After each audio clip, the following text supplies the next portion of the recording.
श्री गुरुवे नमः। ओम शांति शांति शांति। प्रणाम भगवान। भगवान, आज का विषय है अभी और आगे बढ़ने की गुंजाइश है। वल्लभाचार्य जी महाराज का जो दर्शन है वह शुद्ध अद्वैत है।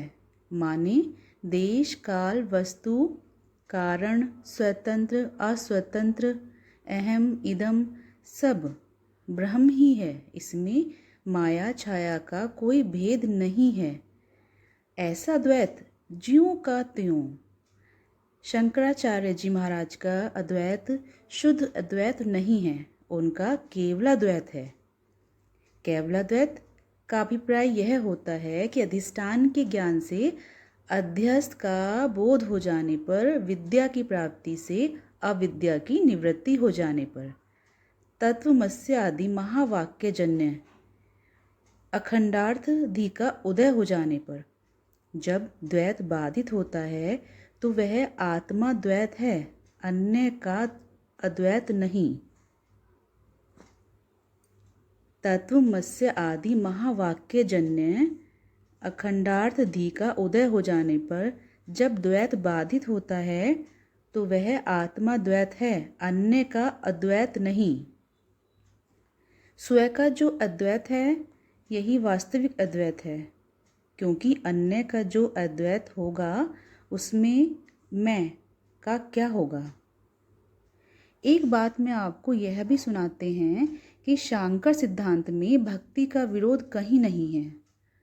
अंतर कितना है, माने 4 वैष्णवाचार्यों का हम नाम लें और फिर कहें कि इन चारों आचार्यों का, शंकराचार्य का भक्ति के बारे में मतभेद कहाँ है, तो मतभेद यह है कि चारों आचार्य भक्ति को परम विधि के रूप में मानते हैं।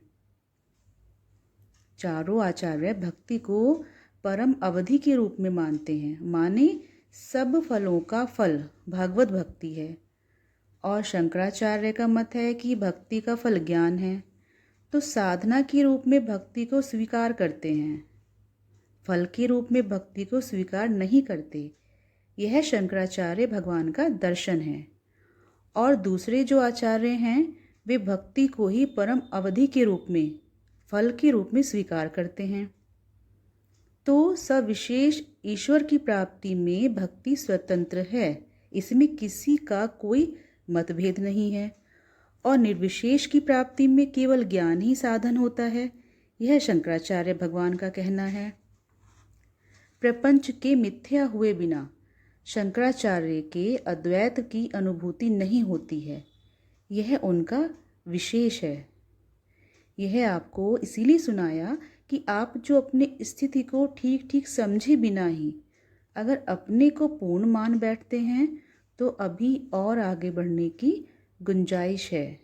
इस बात को आप समझें। ओम शांति ही शांति ही शांति ही। प्रणाम भगवान।